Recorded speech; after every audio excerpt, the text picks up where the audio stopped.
20대 대통령 선거와 함께 치러진 경기도 안성 국회의원 재보궐선거에서 당선된 분과 함께하도록 하겠습니다. 국민의힘 김학용 의원과 함께합니다. 어서 오십시오. 예, 반갑습니다. 김학용입니다. 네, 이번에 대선도 치르셨고요. 2년 만에 다시 국회에 입성하게 되셨습니다. 여러 가지 선거 때문에 소감이 좀 남달랐을 것 같습니다. 우선 먼저 이렇게 다시 일할 수 있는 기회를 주신 우리 안성 시민 여러분께 감사의 말씀을 드립니다. 사실 2년 동안 쉬어보니까 이 국회의원이 얼마나 소중한 자리인지, 또 제가 3번 하는 동안에 열심히 했지만 더 열심히 해야겠다 이런 생각도 갖게 됐고요. 정말 지난 2년도 저에게는 소중한 그런 보약 같은 시간을 보냈습니다. 네, 지금 사실은 입술도 좀 많이 트셔가지고 선거를 참 유세와 함께 운동도 열심히 하셨다는 생각도 좀 드는데, 선거 투표율이 54%를 넘으셨습니다.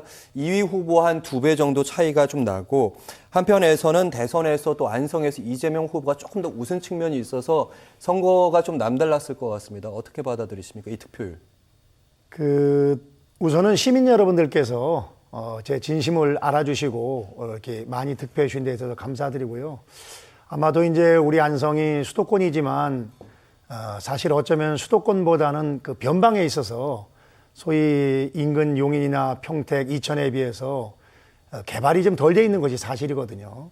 근데 사실은 지난 12년 동안 이런저런 준비를 해왔기 때문에 정말 이제는 우리 안성 전성시대가 열릴 수 있었는데 제가 딱 2년 전에 그만뒀었거든요. 그래서 아마도 시민들께서 우리 안성 발전을 위해서 그동안 해온 일들을 좀 중단 없이 해달라, 그런 것이 컸던 것 같고요. 또 하나는 이제 잘 아시는 것처럼 대통령 선거랑 같이 치러졌기 때문에 아무래도 민주당 정권 5년에 대한 심판의 표가 또 저에게 일부 오지 않았냐 하는 그런 생각을 갖고 있습니다. 네. 승리 요인 가운데 하나로 지목을 받고 있는 것이 이제 지역 발전 공약입니다. 특히 삼성전자 반도체 새로운 공장을 유치하겠다는 공약이 큰 화제도 좀 됐는데, 실현 가능성이 좀 있습니까? 그 실현 가능성이 없으면은 그런 얘기를 하질 않았죠. 이제 그 반도체 공장이 제가 이렇게 쭉 자료를 보니까 16년 단위로 이렇게 새로 만들었더라고요. 예. 그래서 맨 처음에는 그 용인 기흥에다가 1983년도에 졌고, 또 그리고 1999년도에 화성 동탄, 그리고 2015년에 평택 고덕 이렇게 했거든요. 작년도에 우리 반도체가 최호황이라 반도체 매출액이 96조 정도 됐습니다. 96조가 넘었습니다. 그러니까 우리나라 예산의 6분의 1 예산을 반도체 한 분야에서만 달성을 했기 때문에 아마 또 이제 시급히 또 설비 투자를 해야 되는데, 아까 말씀드린 것처럼 계산을 하면 2031년이 그 해가 됩니다. 그래서 대략 10년 전인 지금 이제 준비를 해야 되는데, 우리 안성은 지금 바로 그 고덕단지와 한 15분 정도 거리에 있고요. 그리고 반도체가 들어서는데 가장 필요한 전력을 우리 안성은 가지고 있습니다. 아시아 최초의 765 변전소가 우리 안성 고산면 쌍지리에 있고, 그리고 지가가 다른 지역보다 싸고, 이런 여러 가지 요인으로 봤을 때는 가장 적지라고 생각이 되고요. 소위 K 반도체 벨트라고 그래가지고서 아까 말씀드린 그 수원, 그리고 화성, 평택, 그리고 아산, 탕정, 그리고 한편으로다가 이천, 용인, 청주를 잇는 그 벨트의 중앙에 우리 안성이 위치하고 있거든요. 그렇기 때문에 이것은 결코 꿈이 아닌 현실이 될 수 있다고 생각이 되고, 이제 제가 그 현실을 위해서 지금 이제 착실하게 시작을 할 생각을 가지고 있습니다. 네, 작년 6월인가 이제 삼성전자 부회장도 새로운 이 공장의 부지를 찾고 있다, 이렇게 말한 바도 있는데, 그래서 어느 때보다 아마 경기도에 있는 시군들도 발빠르게 움직이고 있는 것 같은데, 대규모 공장이 들어오려면 아무래도 여건이 좀 좋아야 되는데, 말씀하신 대로 뭐 전력 공급소 이런 부분에서도 이점이 좀 있지만, 그리고 교통 부분을 좀 내세우고 있더라고요. 평택에서 시작해서 부발선이 이제 예비타당 통과도 됐고, 하나만 추진되고 있는 게 서울에서 안성까지 고속도로 추진되고 있고, 예정과 추진이라서 교통 부분이 조금 더 성과가 있어야 되지 않을까, 이런 지적도 있습니다. 지금 이제 우리 안성을 지나가는 고속도로가 현재 3개 있습니다. 경부고속도로, 중부고속도로, 그리고 평택 제천고속도로가 있는데, 안타깝게도 이 도로들은 안성의 외곽으로 지나가기 때문에 실질적으로 우리 안성 발전에 끼치는 그 임팩트가 좀 약했었죠. 근데 서울 세종고속도로는 바로 우리 안성의 중심을 지나가고 그리고 인터체인지가 4개가 생깁니다. 스마트 IC가 2개, 정식 IC가 2개에서 그러면 기존의 5개에다가 9개 인터체인지가 생기게 되는데 제가 알고 있기로 전국에서 가장 많은 데가 순천이 8개거든요. 그래서 이제는 서울 세종고속도로가 개통이 되면은 대한민국에서 가장 많은 인터체인지를 가진 지방자치제가 되고요. 아까 이제 철도에 계셨습니다마는 그 철도는 그 현재 지금 평택, 안성, 이천, 부발선이 예비 타당성 아직 통과인 건 아니고요. 지금 조사 통과 지금 선정이 돼서 선정 지금 예. 과정에 있습니다. 예. 그래서 그것도 제가 정말 신경을 써서 통과가 되도록 그렇게 해야 될 그런 책임감을 가지고 있습니다. 한 말씀만 더 드리면은 이 서울 세종고속도로가 비하인드 스토리를 말씀을 드리면은 이게 이제 그 당시에 중부고속도로를 6차선이냐 서울 세종고속도로를 신설했냐를 가지고 갑론을박이 있었고 충청북도에서는 신설 쪽으로다가 이제 주민 서명도 받고 우리 안성에도 오고 그랬었죠. 그래서 만약에 중부고속도로가 6차선이 되면 그 대체도로 성격인 서울 세종고속도로는 없어지거든요. 예. 근데 우리 안성 입장에서는 서울 세종고속도로가 필요하죠. 그래서 당시 그 최경환 부총리께 말씀을 드려서 박근혜 대통령이 한 번 노한 거를 그대로 올리면 되겠냐. 그래서 1단계는 가장 경부고속도로가 밀리는 서울에서부터 안성 구간인 바로 서울에서부터 서울 세종고속도로 안성까지를 1단계로 하고 그리고 2단계로 세종까지 하자 이렇게 끊어서 하기로 해서 이제 그것이 통과가 돼서 됐기 때문에 사실 그것이 아주 우리 안성 발전에 있어서는 대단히 유의미한 그런 일이라고 생각이 되고 정말 원래 이게 이제 금년 말 개통인데 제가 국회의원 그만두고 무슨 연유인지 좀 늦어지는 것 같습니다. 그래서 그것도 좀 빨리 챙겨서 조속하게 개통을 하게 되면 아마 안성이 정말 교통의 요지로 이제는 발돋움할 수 있다고 생각이 됩니다. 네. 윤석열 대통령 당선인과 인연도 좀 남다르신 측면이 있는데 선거 운동을 함께 하신 첫 유세지가 안성이었습니다. 선거운동 공식 3일째 함께 했던 걸로 알고 있고 또 여기서 윤석열 당선인이 반도체 공장에 대한 네, 얘기를 맞습니다. 하셨어요. 예.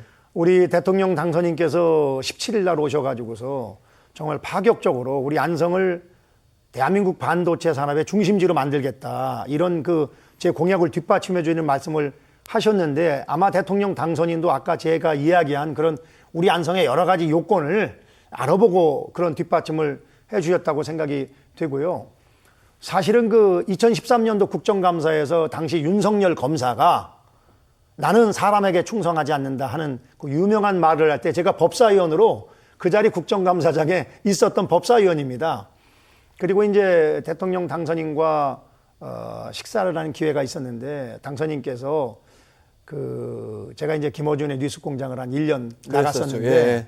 그게 이제 소위 편향된 방송이라 사실은 이렇게 잘 듣질 않으셨는데 그 제가 나오는 금요일 날은 하도 재밌어가지고 안성맞춤. 사실은 꼭 그 방송을 들으셨다고 이제 말씀을 해주셨는데 사실은 뭐 이런 얘기는 뭐하지만 우리 윤석열 대통령 당선인과 제가 여러 가지 성격도 맞고 소위 케미가 맞는 것 같습니다. 그래서 하여튼 제가 잘 대통령을 또 국회의원으로서 뒷받침할 생각을 가지고 있습니다. 네. 4선 이제 중진 의원이 되셨습니다. 그동안 하셨던 이력 보니까 뭐 국방위원장도 하셨고 환경노동위원장도 하셨고 어떤 역할을 좀 담당하고 싶으세요?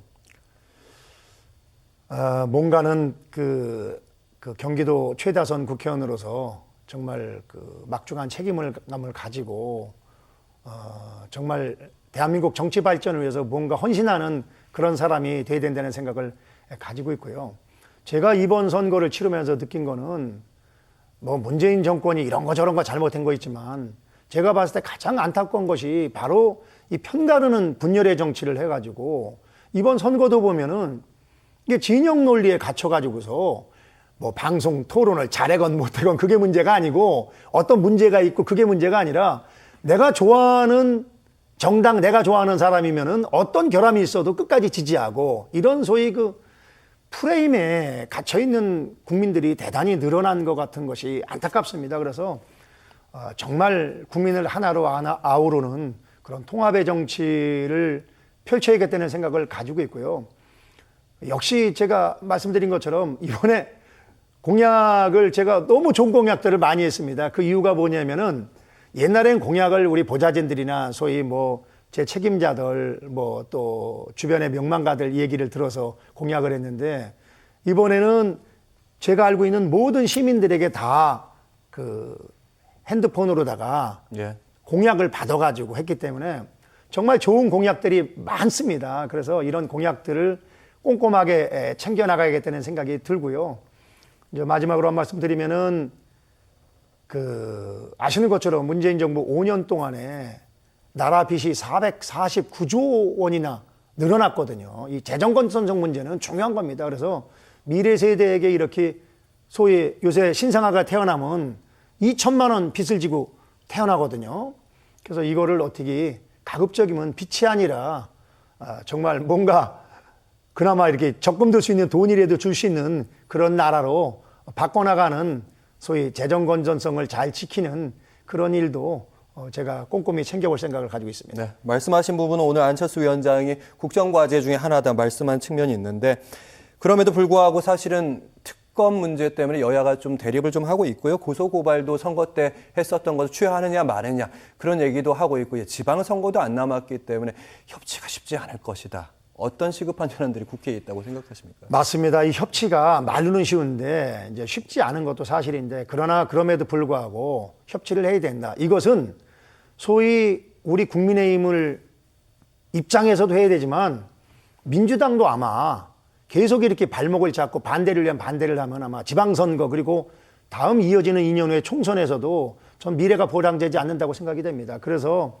또 국민들 걱정을 끼치는 것도 이제 그만해야 되고 그래서 저는 우리 당이 양보할 거는 과감하게 양보를 하고 또 민주당도 새로운 정부가 출범하는 데 있어서 필요한 것들이 있지 않습니까? 예를 들면 뭐 앞으로 총리 그리고 장관들 이런 분들이 빨리 세팅이 돼야지만 현 정부가 출범하지 않습니까? 그리고 이제 인수위가 가동을 하게 되면 인수위에서 나온 것 중에서 소위 국회의 협조를 얻어야 될 것들이 나올 겁니다. 예. 뭐 법률안을 개정하는 거나 또 아니면 제정하는 거나 이런 것들도 저는 그렇게 생각해야 됩니다. 일단 정부가 신속하게 출발할 수 있게끔은 뒷받침하고 그리고 나서 견제를 하고 비판을 하는 것이 맞다고 생각이 되고요. 다만 이제 우리 당 입장에서도 신경 쓰이는 것은 과거 민주당 사례를 봤습니다만 정말 그 형편없는 사람들을 장관으로 세울 것이 아니라 그래도 국민 눈높이에 맞는 분들을 잘 골라서 장관 인준이 잘 될 수 있는 분들로다가 잘 선정하는 거 이것이 저는 또 우리 당이 해야 될 역할이라고 생각이 됩니다. 네, 여도야도 협치를 해야 된다는 말씀 그리고 정부 조직 개편 그리고 장차관 이 문제까지 언급해 주셨습니다. 국민의힘 김학영 의원과 함께했습니다. 말씀 잘 들었습니다. 고맙습니다. 네, 감사합니다.